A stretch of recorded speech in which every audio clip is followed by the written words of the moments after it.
avez une petite poignée. Donc en général, soit la poignée est à gauche ici, soit à droite, des fois à un autre endroit. Sur la Citroën C3, la poignée est juste en bas au milieu. Donc il faut aller un peu plus loin que le milieu. Donc elle est juste en dessous.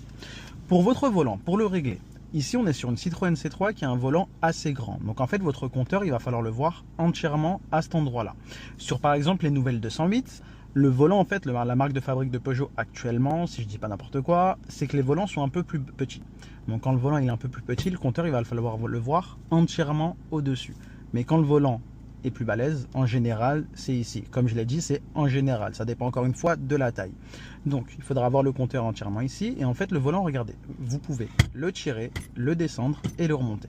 Il y a des moniteurs qui vont vous dire en fait, il va falloir casser le poignet ici et être à l'aise, ne pas être trop tendu.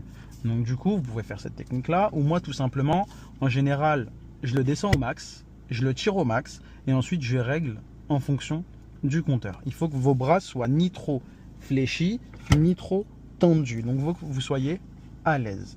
Une fois que c'est bon pour vous, vous poussez la poignée et vous bougez plus. Donc normalement, vous êtes tranquille. Donc là, c'est vraiment pour un confort de conduite. Si votre volant est trop loin de vous, le problème, ce qui va se passer, c'est qu'en fait, vous allez devoir venir à cet endroit-là pour pouvoir tourner votre volant. Donc je récapitule, on a dit dossier, appuie-tête, hauteur, profondeur et le volant. Maintenant, le but, ça va être de régler les rétroviseurs. Donc ici, on a deux rétros, là aussi et là aussi. Les petits, en général, vous ne les touchez pas, c'est ceux de vos moniteurs. Celui du banc, en général, c'est celui du moniteur, mais ça dépend de ce qu'il préfère. Pour le rétro intérieur, donc en fait, il faut juste que vous voyez à peu près l'arrière, tout simplement. Il ne faut pas vous prendre la tête, il n'y a pas forcément de point de repère précis. Par contre, quand vous le réglez, il faut utiliser la main droite en général. Parce que le problème, c'est que si vous utilisez la main gauche, que vous réglez votre rétro à cet endroit-là, et quand vous revenez à votre place, c'est plus du tout pareil. Donc en fait, utilisez que la main droite, ce sera plus simple parce que quand vous utilisez votre main gauche, en fait, vous déplacez votre omoplate. Donc quand vous revenez à votre place, c'est plus du tout la même. Comme ça, vous êtes tranquille. Au niveau des rétros extérieurs, en fait, sur la Citroën C3,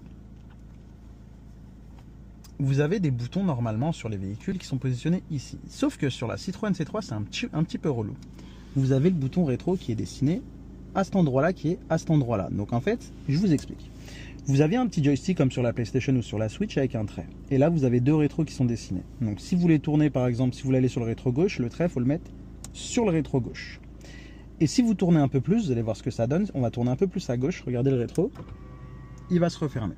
Et donc là, du coup, si vous voulez le rouvrir, tout simplement, hop, vous le remettez à sa place.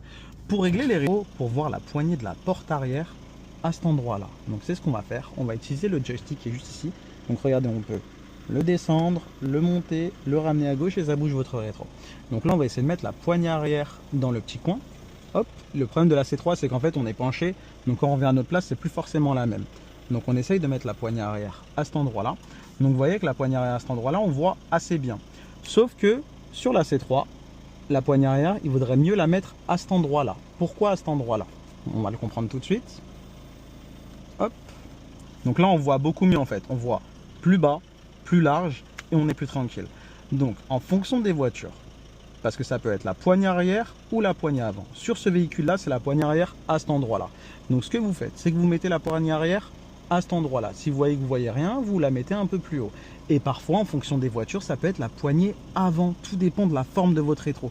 Donc utilisez ces trois techniques, comme ça vous serez plus à l'aise. Sur le rétro droit, c'est le même principe. Donc là, on va le faire. Sur le rétro droit, on bouge le joystick.